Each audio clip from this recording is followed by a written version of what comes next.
إن الحمد لله نحمده ونستعينه ونستغفره ونعوذ بالله من شرور أنفسنا وسيئات أعمالنا من يهده الله فلا مضل له ومن يضلله فلا هادي له وأشهد أن لا إله إلا الله وحده لا شريك له وأشهد أن محمدا عبده ورسوله يا أيها الذين آمنوا اتقوا الله حق تقاته ولا تموتن إلا وأنتم مسلمون يا أيها الناس اتقوا ربكم الذي خلقكم من نفس واحدة وخلق منها زوجها وبث منهما رجالا كثيرا ونساء واتقوا الله الذي تساءلون به والأرحام إن الله كان عليكم رقيبا يا أيها الذين آمنوا اتقوا الله وقولوا قولا سديدا يصلح لكم أعمالكم ويغفر لكم ذنوبكم ومن يطع الله ورسوله فقد فاز فوزا عظيما أما بعد فإن خير الحديث كتاب الله وخير الهدي هدي محمد صلى الله عليه وسلم وشر الأمور محدثاتها وكل محدثة بدعة وكل بدعة ضلالة وكل ضلالة في النار. أعوذ بالله السميع العليم من الشيطان الرجيم. بسم الله الرحمن الرحيم. وأنكحوا الأيام منكم والصالحين من إمائكم إن تكونوا فقراء يغنيهم الله من فضله. معزز حاضرین، دینی بھائیوں، نوجوان احباب، شادی بیاہ کے اس موسم میں روزانہ نہ جانے کتنی شادیاں ہوتی ہیں، لیکن افسوسناک امر یہ ہے شادی بیاہ کے سلسلے میں اسلام کا جو نظام ہے، اسلام کی جو تعلیمات ہیں، اسلام نے اس کو ایک فطری عمل ہونے کی وجہ سے فطری طور پر اس کو بنایا ہے، اور ایسا بنایا ہے کہ ہر آدمی جو شادی کرنا چاہے وہ فقیر ہو یا امیر، مالدار ہو، اتنا پیسہ ہو کہ اس کو خود نہیں معلوم کہ ہمارے پاس کتنا ہے، اور وہ آدمی جو سڑک پر زندگی گزار رہا ہے وہ بھی چاہے تو وہ بھی شادی کر لے. اور اس کا اللہ نے حکم دیا ہے وَأَنكِحُوا الْأَيَامَ مِنكُمْ وَالصَّالِحِينَ مِنْ إِمَائِكُمْ. تم اپنے لڑکیوں کی شادی کرو جو غیر شادی شدہ ہیں، جن کی بھی شادی نہیں ہوئی ہے ان کی بھی، اور جن کی شادی ہو گئی اور کسی وجہ سے اب غیر شادی ہو گئی، چاہے طلاق ہو گیا یا کہ ان کے شوہر کا انتقال ہو گیا، جو بھی بچیاں ہیں تمہارے گھروں میں ان کی شادی کرو. اس کا فائدہ یہ ہوگا اِن یکونوا فقراء یغنیہم اللہ من فضلہ. بہت بڑا وعدہ ہے اللہ کا شادی کے ساتھ کہ اگر جن کی تم شادی کر رہے ہو یا جہاں تم ان کی شادی کر رہے ہو وہ غریب ہیں، فقیر ہیں، ان کا پیسہ نہیں ہے، کم ہے، نہیں کھلا پلا سکتے، لیکن اگر شادی کرتے ہیں تو اس کا فضل اور انعام اللہ کی طرف سے ہوگا کہ اللہ کو غنی کر دے گا، وہ اپنی اہل و عیال کو اچھے سے رکھنے کے قابل ہو جائیں گے. اس معنی پر کبھی ہم نے غور نہیں کیا، کبھی نہیں غور کیا ہے. نہ اس موضوع پر گفتگو ہوتی ہے. گفتگو کیا ہوتی ہے کہ لڑکی کا کھانا حرام ہے تو یہ ہے، اور فتویٰ بانٹنے والے آج دنیا میں جو ہے مداری قسم کے علماء وہ اپنا فتویٰ بانٹتے رہتے ہیں اور اسی فتوے کے پیچھے ہم بھاگتے رہتے ہیں. میرے بھائیوں، آج اور جب تک یہ سلسلہ ہمارا ختم نہیں ہوگا، آگے کے جمعہ میں بھی انشاءاللہ اس پورے نکاح کے نظام کو، اسلامی پورے نظام کو انشاءاللہ ہم بیان کریں گے. اور آپ سے یہ کہنا ہے کہ باہر نکل کر یہ مت کہیے گا کہ مولوی صاحب نے یہ بیان نہیں کیا ہے. آپ ہوش رکھ کر کان لگا کر سنیں تاکہ آپ کو معلوم ہو کہ شادی جس باپ نے اپنے لڑکے کی ہے اس باپ کی کیا ذمہ داری ہے، جس ماں نے کی ہے اپنے لڑکے کی شادی اس ماں کی کیا ذمہ داری ہے، شوہر کی کیا ذمہ داری ہے، عورت کی جس کی شادی ہوئی اس کی کیا ذمہ داری ہے، اور جو شادی کی جاتی ہے اس میں کیا اسلامی طریقہ ہے، اور جو اس میں ہر جگہ کے حساب سے، ہر ماحول معاشرے کے حساب سے، ہر گھر قبیلہ کے حساب سے الگ الگ رسم و رواج داخل ہیں، تو ان رسم و رواج کی کیا حیثیت ہے اسلام کی نظر میں۔ ہماری جو گفتگو ہوگی وہ قرآن و حدیث کی روشنی میں جو ہمارا امتیاز ہے، جو بھی ہماری گفتگو ہوگی قرآن و حدیث کی روشنی میں، اور سلف کے ہاں صحابہ کرام اور تابعین کے ہاں شادی کا کیا طریقہ تھا، کس طرح شادی کرتے تھے، غریب کس طرح کرتا تھا، امیر کس طرح کرتا تھا۔ حقیقت میں اللہ رب العالمین نے شادی کے اس نظام کے ذریعے یہ ارادہ کیا، یہ سمجھایا ہے کہ انسان کو اس سرزمین پر اللہ کو اس وقت تک باقی رہنا ہے جب تک اللہ کا مقصود ہے قیامت نہ قائم ہو۔ اس نسل انسانی کو اس سرزمین پر باقی رکھنے کے لیے اللہ رب العالمین نے نکاح کا، شادی کا ایک نظام بنایا، اللہ نے بنایا۔ اور دوسرے جو مذاہب ہیں ان کے ہاں بھی ہے کہ بغیر اس نظام کے شادی کی ہوئی شادی نہیں مانی جائے گی، ان کے ہاں بھی ہے اور ہمارے ہاں بھی ہے کہ اس نظام کے حساب سے شادی ہوگی تو شادی ہوگی۔ اس نظام کے خلاف اگر کسی نے کسی عورت کو اپنے ہاں رکھا تو حرام ہوگا اور اس کی سزا ہے اسلام میں۔ اور دوسرے معاشرے بھی، چاہے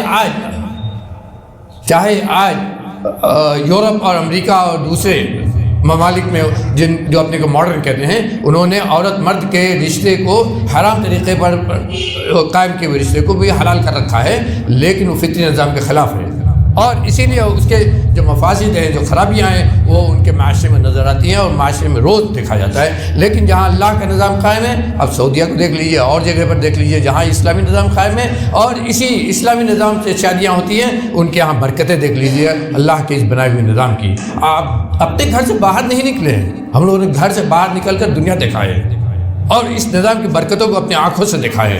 ایک نہیں 3 شادیاں وہ کرتے ہیں، ان کا کوئی فساد نہیں ہے، اور ہمارے یہاں ایک ہی شادی میں ہندو رسم و رواج سے متاثر ہونے کی وجہ سے نہ جانے کتنے مفاسد آتے ہیں۔ یہ مفاسد آتے ہیں، ہمارا جو رسم و رواج ہے متاثر ہے ہندوؤں کے رسم و رواج سے، لیکن ان کا رسم و رواج ہندوؤں کے رسم و رواج سے یا غیر مسلموں کے رسم و رواج سے نہیں متاثر ہے۔ ان کا نظام، ان کا جو عرف عادات ہیں، وہ اسلامی طریقے پر جو نظام ہے اس نظام ہی سے وہ نکلا ہوا ہے۔ اس لیے ان کا 3 شادی کیا 4 شادی بھی ہو جائے، ایک عورت کا انتقال ہوا، اس کے بعد دوسری ہو جائے، تیسرے چوتھے ہی دن دوسری شادی ہو جاتی ہے۔ عورت جس کو طلاق ہوئی ہے وہ اپنی عدت پوری کرتی ہے، اور عدت پوری کرتے ہی اس کی شادی ہو جاتی ہے، اور اس کی مہر نئی جو لڑکی ہے اس کی شادی ہو رہی ہے اس سے زیادہ ہوتی ہے۔ کیوں؟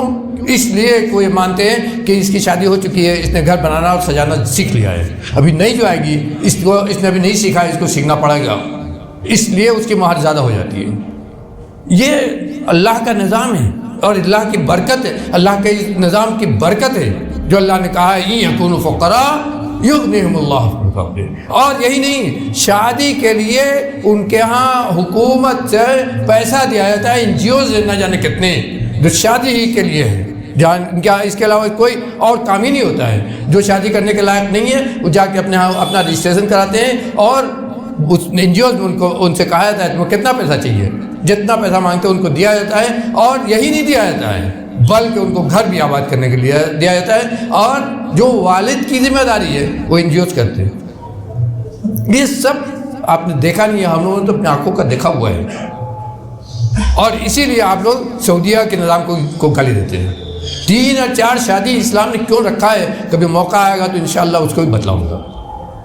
اس میں کوئی برائی نہیں ہے، اس میں کوئی برائی نہیں ہے۔ یہ برائی اس لیے ہے کہ ہمارے گھروں میں ہندو رسم و رواج داخل ہو چکا ہے، اور ہندو رسم و رواج کی وجہ سے ہم نے نہ جانے کتنی چیزوں کو جو اسلام نے حکم دیا ہے، اسلام نے حکم دیا ہے، اس حکم کو ہم نے ہندو رسم و رواج کی نظر کر دیا ہے کہ یہ ہمارے یہاں نہیں ہوگا تو یہ نہیں ہوگا، اس نے ہندو رسم و رواج سے اس کو ہندوا دیا ہے ہم نے۔ اسلام نے جو نکاح کا شادی کا نظام بنایا ہے اس میں 4 چیزیں شرطیں، نکاح کے لیے یہ 4 چیزیں شرطیں ہیں، یہ نہیں ہوگی تو اسلام کی نظر میں وہ نکاح شادی نہیں، شرط ہے۔ پہلی شرط کیا ہے؟ ولایت۔ دوسری شرط ہے 2 گواہ کا ہونا، تیسری شرط ہے قبولیت شوہر کی طرف سے، اور عورت کی طرف سے منظوری اور شوہر کی طرف سے قبولیت۔ چوتھی شرط ہے مہر۔ ان تینوں کی میں اچھے سے وضاحت کروں گا انشاءاللہ، لیکن اس سے پہلے ایک شادی کے پورے واقعے کو میں ذکر کرنا چاہتا ہوں۔ پورا واقعہ سنیے، کس کا ہے؟ حضرت سعید بن مسیب رحمۃ اللہ علیہ تابعی ہیں اور اجل تابعین میں سے۔ جن لوگوں نے ان کی سیرت پڑھی ہے وہ حیرت کریں گے کہ اللہ نے ان کو کیا دیا تھا۔ کہتے ہیں مدینے میں رہے ہمیشہ، مدینے میں ان سے پہلے کا جتنا علم مدینے میں حدیث اور قرآن کا سب اگر کسی ایک آدمی میں جمع ہے تو سعید بن مسیب۔ ان کی حدیث اعلیٰ درجہ کی حدیث مانی جاتی ہے۔ ان کا درس اپنے زمانے میں کہیں پوری دنیا میں اس طریقہ نہیں ہوتا تھا۔ سوچئے کیا مقام رہا ہوگا۔ آج علماء تھوڑی سی بلبلاہٹ ہوتی ہے، فخر کرنے لگتے ہیں، دوڑنے لگتے ہیں، دیکھنے لگتے ہیں کہ ہمارے نیٹ پر ہمارے سبسکرائبر کتنے ہیں، ہم کو چاہنے والے ہمارے فالوور کتنے ہیں۔ اور ان کے درس میں کہتے تھے کہ گنتی نہیں کی جا سکتی ہے۔ انہی کے ایک شاگرد رشید تھے، بہت قریبی، ابن ابی وداع نام تھا ان کا۔ وہ خود بیان کرتے ہیں اس شادی کے پورے واقعے کو، خود بیان کیا انہوں نے۔ کہتے ہیں کہ میں سب سے زیادہ سعید بن مسیب کے قریب تھا اور ان کے درس میں روز جاتا تھا، کسی دن ناگا نہیں ہوتا تھا۔ ایسا ہوا کہ میں کچھ دن ان کے درس میں نہیں گیا، چند دن ان کے درس سے غائب ہو گیا۔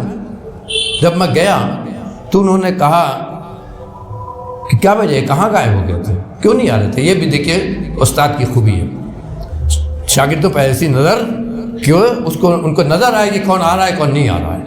کہاں تھے؟ 3-4 دن غائب رہے، آئے نہیں۔ تو انہوں نے کہا کہ میری اہلیہ کا انتقال ہو گیا تھا اور مجھے ایسا غم لاحق ہوا انتقال پر کہ میں نے آپ کے یہاں آنا بند کر دیا، نہیں آ رہا۔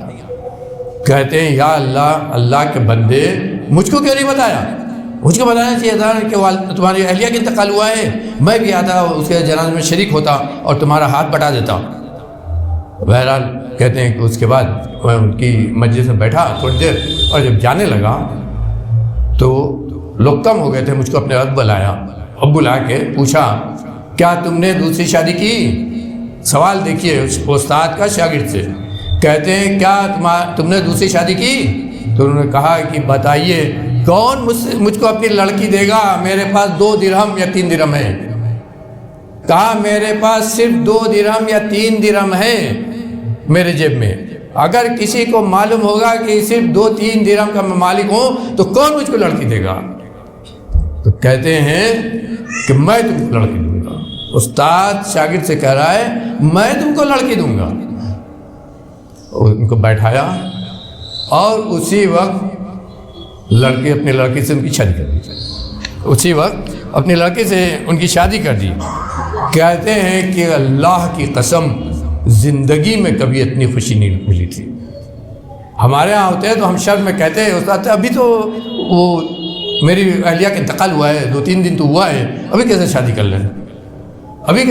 لیں، ابھی تھوڑا غم اور ہلکا ہو جائے۔ انہوں نے کہا نہیں، شادی کر لو گے تمہارا غم فوراً ہلکا ہو جائے گا، بھول جاؤ گے اس کو جو پہلے تھی، اور اب تم سکون کی زندگی گزارو گے، ایک دوسری سکون دینے والی تم کو مل جائے گی، ابھی تمہاری شادی ہوگی۔ اور اپنی لڑکی سے ان کی شادی کر دی۔ اور اس کے بعد کہتے ہیں کہ میں سوچنے لگا کہ اس لڑکی کو لے جا کر ٹوٹا پھوٹا میرا گھر ہے، 2 درہم تھا وہ بھی چلا گیا، مہر متعین ہو گئی، اب جا کر میں کروں گا کیا، کیسے اس کو رکھوں گا، کیسے اس کے لیے گھر بناؤں گا؟ اور اسی سوچ میں کہا میں پھر سلام کیا اور گھر چلا آیا۔ کہا گھر آیا تو یہی سوچ رہا تھا کہ کیا کریں، اور اس دن چونکہ پیسہ نہیں تھا اس لیے روزہ رکھ لیا۔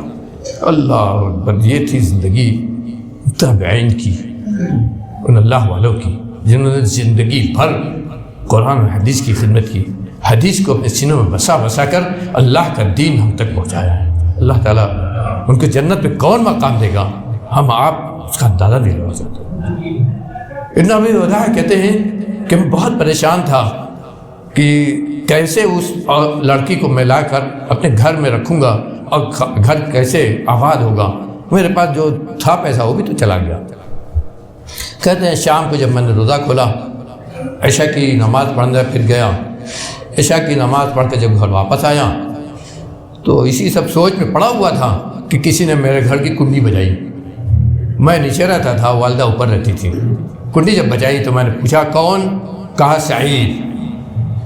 یہ ہے ادب, گھر میں کسی کے گھر میں جانے کا یہ ہے ادب جو اسلام نے سکھایا ہے کہ جب بھی کسی گھر میں داخل ہو تو پہلے سلام کرو اور اندر جانے کی اجازت لو.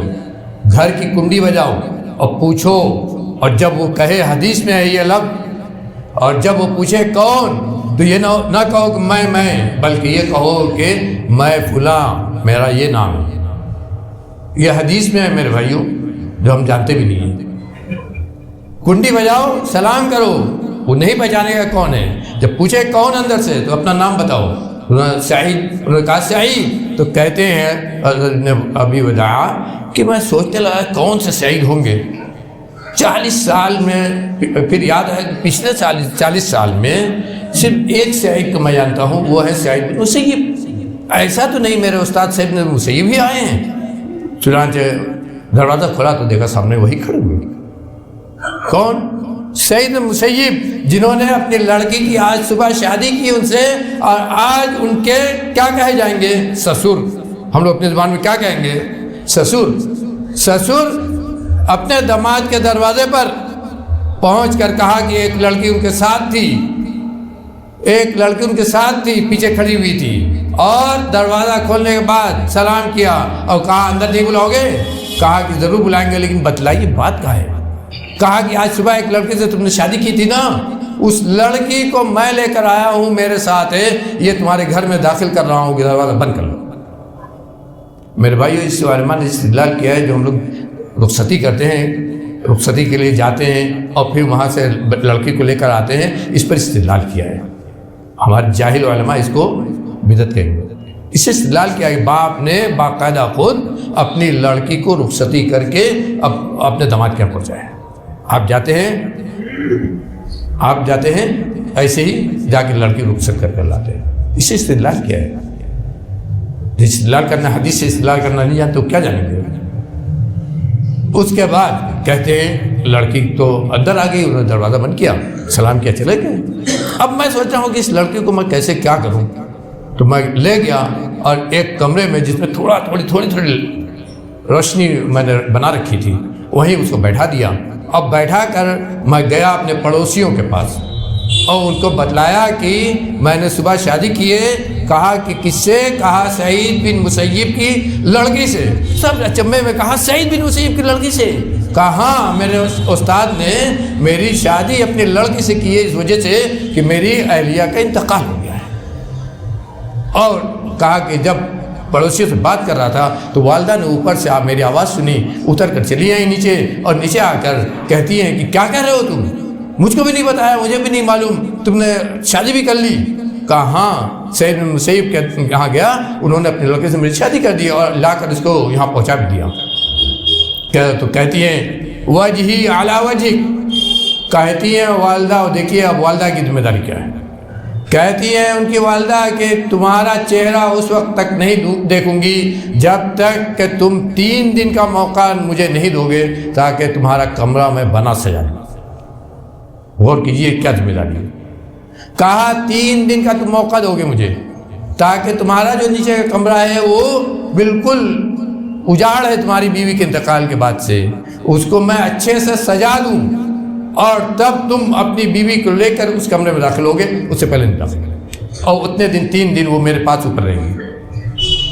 یہ ہے والدہ کی ذمہ داری کہ کس طرح والد اور والدہ کی ذمہ داری ہے کہ اپنے لڑکے کی جو شادی کرنے جا رہے ہیں جس لڑکے کی, اس لڑکے کو کہاں رکھیں گے, کیسے رکھیں گے, کس کمرے میں رکھیں گے, اور سجا کر کہا دیا, سجا کر مان دیا. جب 3 دن کے بعد کمرہ ان کا تیار ہو گیا, سجا لیا, تب اپنی بہو کو اوپر سے نیچے لائی اور اپنے لڑکے سے کہتی ہیں اب جاؤ, اب لے جاؤ تم اس کو اپنے کمرے میں. کہتے ہیں وہ کون تھی جن سے شادی کی تھی؟ اللہ اکبر. کہتے ہیں کہ جب میں اس کو اپنے کمرے میں لے گیا اور اس سے بات کی تو معلوم ہوا کہ مدینے کی سب سے بڑی فقیہ عورت کانت أعلم الناس بكتاب الله كانت أحفظ الناس بكتاب الله وأعلم الناس بسنة رسول الله صلى الله عليه وسلم وحديثه وكانت أعلم الناس بحق الزوج.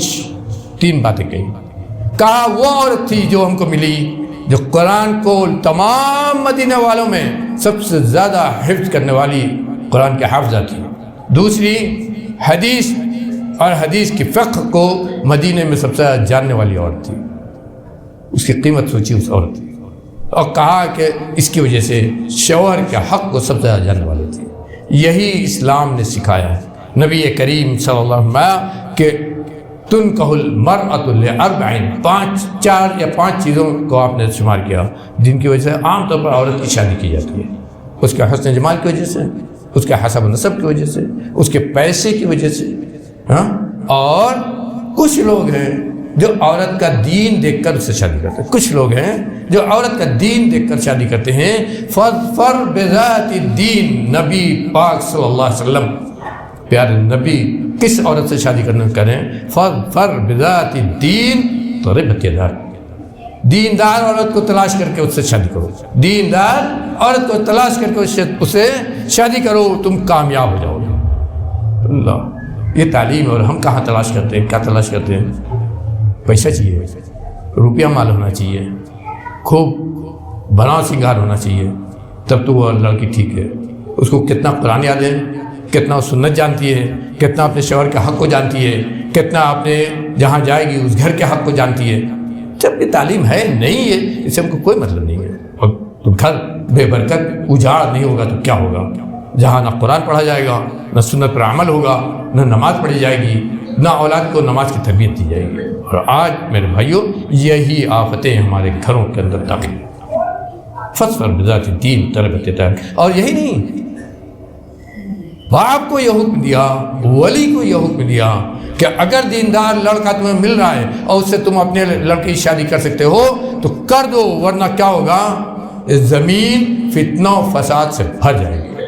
إِن لَمْ تَفْعَلُوا تَكُنْ فَسَادٌ فِي الْأَرْضِ تَكُنْ فِتْنَةٌ وَفَسَادٌ فِي الْأَرْضِ. کہا کہ اگر دیندار لڑکا مل رہا ہے اور اس سے تم شادی نہیں کرتے ہو اپنے لڑکے کی تو یاد رکھو یہ زمین فتنہ و فساد سے بھر جائے گی. اور آج وہ فتنہ و فساد ہمارے سامنے ہم معاشرے کے اندر داخل ہے.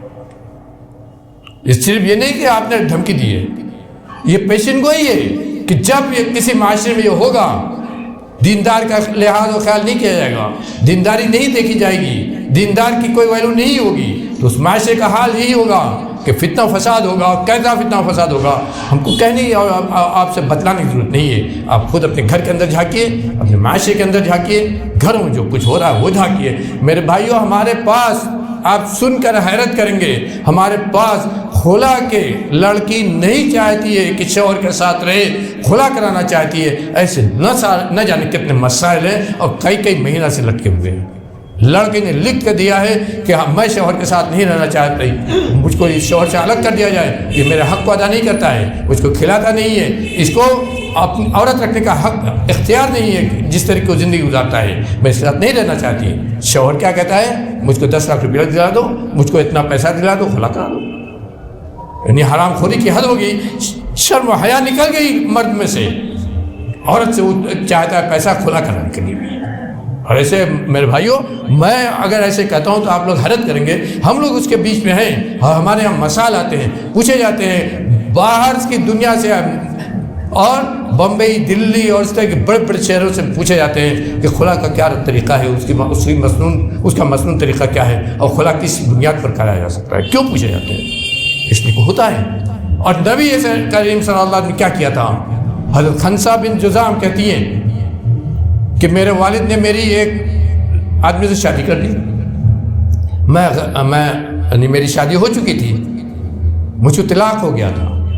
طلاق ہونے کے بعد والد صاحب نے کہا گھر خرچ نہیں چلتا, تمہاری شادی کریں گے, اور ایک لڑکے سے شادی کر دی.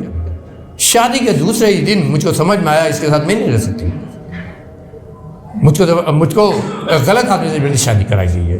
نبی کریم صلی اللہ علیہ وسلم کے پاس گئی اور پوری ہمت کے ساتھ آپ سے کہا اے اللہ کے رسول میرے والد نے ایسے آدمی سے شادی کرائی ہے کہ میں اسے پسند نہیں کرتا, انی کارہۃ, میں نے مجبوری میں گویا شادی کر لی ہے۔ کہتے ہیں کہ آپ نے کہا اس سے تمہیں اختیار ہے۔ خنسا کہتی ہیں حضرت خنسا کہ جاؤ تم کو اختیار ہے، چاہو تو اس کے ساتھ رہو اور چاہو تو تم اس سے الگ ہو جاؤ، کہو خلا کرا دے اس سے الگ ہو جاؤ، بتلاؤ کیا کرو گی۔ کہتی ہیں کہ اللہ کے رسول میں نے اس لیے کہا تھا تاکہ ہمارے جو اولیاء ہیں ان کو بھی یہ معلوم ہو جائے کہ ہمارا بھی کچھ اختیار ہے شادی میں اسی کے ساتھ رہوں گا۔ میں نے اس لیے کہا تھا، غور کیجئے صحابیات ان کی فقاہت کو اللہ نے کہاں پہنچایا تھا، معاشرے کو دیکھ کر معاشرے کی اصلاح کے لیے وہ کیا قدم اٹھاتی تھی۔ کہا کہ میں نے صرف اس لیے کیا ہے تاکہ اولیاء کو، جو بچیوں کے اولیاء ہیں اور جہاں چاہتے شادی کر دیتے ہیں، من مانے بن من مانے، ان کو بھی معلوم ہو جائے کہ لڑکی کا شادی میں کیا حق اور اختیار ہے۔ وہ پسند کرے گی تو شادی ہوگی، نہیں پسند کرے گی تو شادی نہیں ہو سکتی ہے، بلکہ وہ خلا کرا جائے گا۔ اور اس طرح کی 3-4 مثالیں علماء نے لکھی ہیں صحابیات کی۔ ایک عورت آئی، ایک لڑکی آئی اور اس نے کہا اللہ کے رسول میری شادی میرے والد نے ایک لڑکے سے کی ہے، وہ انی کاریہ، لیکن مجھے ناپسند ہے، مجھے لگتا ہے زبردستی کی گئی ہے۔ تو آپ نے کہا جاؤ اس کو چھوڑ دو، فخلعها، اس کو چھوڑ دو۔ یہ بھی جان لیں خلا طلاق نہیں ہے، اسی لیے خلا میں کوئی عدت نہیں ہے۔ خلا ہوتے ہی عورت اگر یہ کہے کہ میرے پیٹ میں کچھ نہیں ہے تو دوسری شادی کر سکتی ہے، گواہ بنائیں گے، دوسری شادی کر سکتی ہے، پھر عدت نہیں ہے۔ اسی لیے آپ نے کہا آناب کیا عدت ہے، اور اس مسئلے پر ہماری ان سے بہت جھگڑا ہے جو ان کے ہاں سے فتویٰ آتا ہے، اور اللہ کا شکر ہے ان کے فتاوی کی وجہ سے نہ جانے کتنے اہل حدیث ہو گئے۔ اس لیے کہ حدیث میں صاف ہے کہ وہ آپ نے کہا طلیقہ کا لفظ نہیں کہا کہ طلاق دو، کہا کہ چھوڑ دو، اور چھوڑنے کے لیے تم کو جو تمہارے شوہر نے دیا ہے وہ اس کو واپس کر دو۔ اس عورت نے جب اس عورت سے کہا تو اس نے کہا کہ میرے شوہر نے مجھ کو ایک باغ دیا ہے، تو کہا کیا باغ اس کو واپس کرو گی؟ کہا واپس کر دیں۔ تو کہا جاؤ اس کا باغ اس کو واپس کر دو اور تم اپنے گھر جاؤ، وہ اپنے گھر۔ اس طرح آپ نے رد کر دیا نکاح۔ اسی لیے جو میں نے شرط گنایا اس میں ایک شرط ولایت ہے، جس کی تفصیل جس کی توضیح انشاءاللہ ہم کریں گے۔ اس کے بعد وہ کہتے ہیں سید المسیب وہ ابن ابی وداع، ایسی لڑکی سے میری جب شادی ہوئی تو اس کے بعد انہوں نے ایک چیز سے وقت ہو گیا، ایک چیز اور میں تو اس کے بعد کہتے ہیں میں 1 مہینے تک ان کے ہاں نہیں گیا، سید المسیب کے ہاں نئی شادی ہوئی، کہا 1 مہینے تک نہیں گیا۔ 1 مہینے کے بعد میں گیا ان کے ہاں درس میں، تو درس دے رہے تھے، اس کے بعد میں بیٹھ گیا سلام کر کے۔ جب سب لوگ چلے گئے تو مجھ کو بلایا اور پوچھتے کیا ہیں، لڑکی نہیں کہتے، کہتے ما حال ذاک الانسان الذي عندك، کیا سوال کیا ہے، جو انسان میں نے تمہیں دیا ہے تمہارے شوہر تمہاری زوجیت میں، جس سے تمہاری شادی کی جس انسان سے، اس انسان کا کیا حال ہے؟ تو کہتے ہیں اے ابو محمد، ان کی کنیت تھے ابو محمد، کہا کہ کہتے ہیں علامہ یحب الصدیق و یکرہ العدو، بہت پرمعنی لفظ کہتے ہیں۔ کہا کہ ایسی عورت دیا ہے جس کو وہی پسند ہے جو مجھے پسند ہے، اور اس کو وہ ناپسند ہے جو مجھے ناپسند ہے۔ اگر میرا کوئی دوست ہے تو اس کے ہاں سب سے محبوب ہے، اگر میرا کوئی دشمن ہے تو اس کے ہاں سب سے بڑا دشمن ہے۔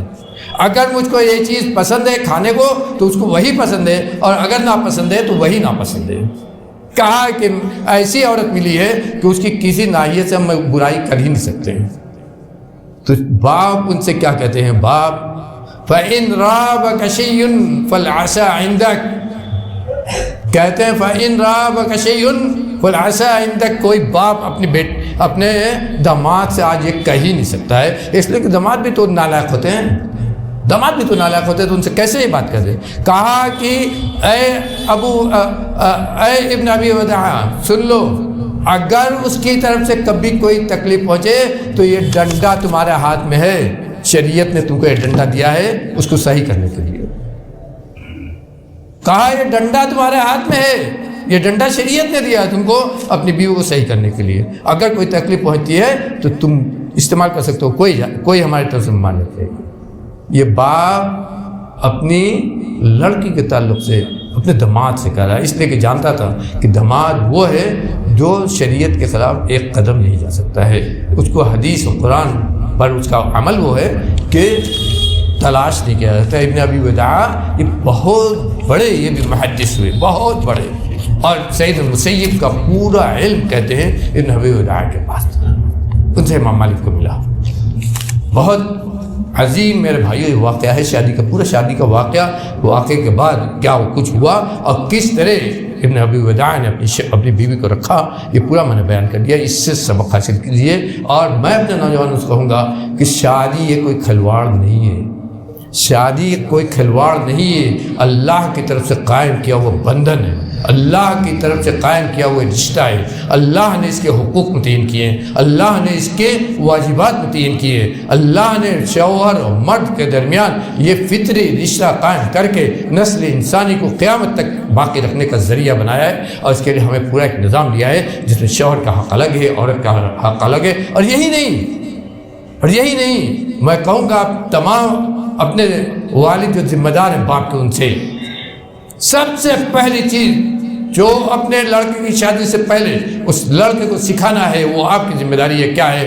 آپ بتائیے ان کو کہ جب لڑکی رخصت ہو کر آئے گی اور ہم اس لڑکی کو تمہارے ساتھ تمہارے کمرے میں ڈالیں گے تو تمہارے لیے سنت کیا ہے، کس طرح اس لڑکی کے ساتھ تم ابھی پیش آؤ گے۔ پہلی مرتبہ 2 رکعت نماز کے بعد لڑکی کے سر پر ہاتھ رکھ کر دعا، یہ دعا میں آپ تلاش کیجیے، آپ جانیے، اور اس کے بعد جب اس سے پہلی ملاقات ہوگی تو دعا، اور سب کی سب دعا میں یہ ہے کہ اے اللہ اس لڑکی کے اندر اگر کوئی شر ہے تو اس شر سے ہمارے گھر کو محفوظ کر دے، اور اس لڑکی کو اگر شیطان کہیں سے بہکا رہا ہے تو اللہ میں تیری پناہ چاہتا ہوں۔ یہ دعا کے اندر ہے جو ہم غافل، ہمارے نوجوان نہیں جانتے، ہم کو پتہ ہی نہیں ہے۔ عورت شادی ہوتی ہے، عورت کو لے کر آتے ہیں تو ایک طرح سے جیسے لگتا ہے گھر کے اندر شیطان نکل چلا ہے۔ دوسرے دن صبح ہوتی ہے، بہو اور ساس کے درمیان کا جو اختلاف نکلتا ہے وہ ایسا نکلتا ہے میرے بھائیوں، ایک شادی ہم نے کی،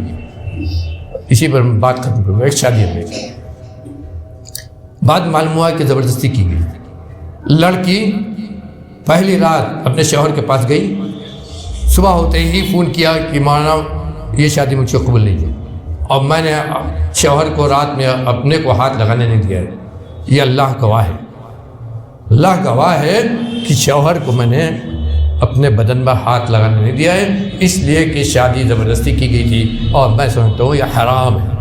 کہا میں سمجھتی ہوں یہ حرام کیا گیا ہے میرے ساتھ، میں ناپسند کرتی تھی، مجھ کو زبردستی شادی کرائی گئی، تو بتائیے کیا ہوگا؟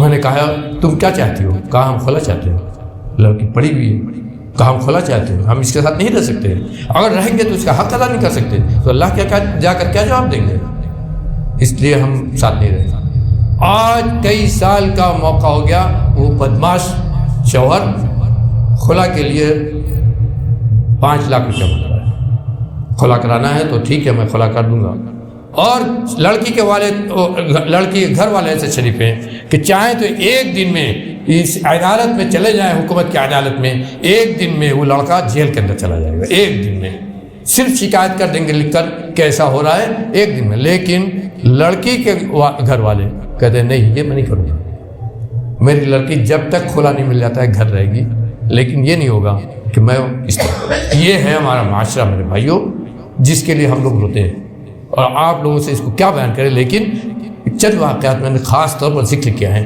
کہ اپنے معاشرے کو اس سے پاک کیجیے۔ اللہ کے نکاح کے ذریعے جو برکتیں آپ گھر میں لانا چاہتے ہیں وہ برکت زحمت میں مت بدلیے، وہ برکت زحمت میں مت بدلیے۔ لاکھوں لاکھ روپیہ شادی پر آپ خرچ کرتے ہیں، لاکھوں لاکھ روپیہ شادی پر آپ خرچ کرتے ہیں، لیکن اگر دوسرے ہی دن سے آپ کے اندر زحمت آنا شروع ہو جائے، اس لاکھوں لاکھ روپے کی کیا ویلو رہ گئی، اور اس سے آپ نے کیا پایا؟ اس سے کیا پایا آپ نے؟ اس سے برکت آپ کو ملنی چاہیے تھی، زحمت ملی۔ اللہ تعالیٰ ہم سب کو کہنے سننے سے عمل کرنے کی توفیق عطا فرمائے، ہمارے ہر کام کو شریعت کے مطابق ادا کرنے کی توفیق عطا فرمائے۔ شادی بیاہ ہو یا اور سماجی کام ہو، ہم اسے شریعت کے مطابق، نبی کریم صلی اللہ علیہ وسلم کی ہدایات کے مطابق برکت والے عمل کے طور پر ہم کریں۔ اور اللہ رب العالمین اس کو قبول فرمائے اور ان تمام برکت والے کاموں میں ہمیں ثواب عطا فرمائے۔ ربنا تقبل منا انك انت السميع العليم وتب علينا انك انت التواب الرحيم، وصلى الله على خير خلقه محمد وآله وسلم۔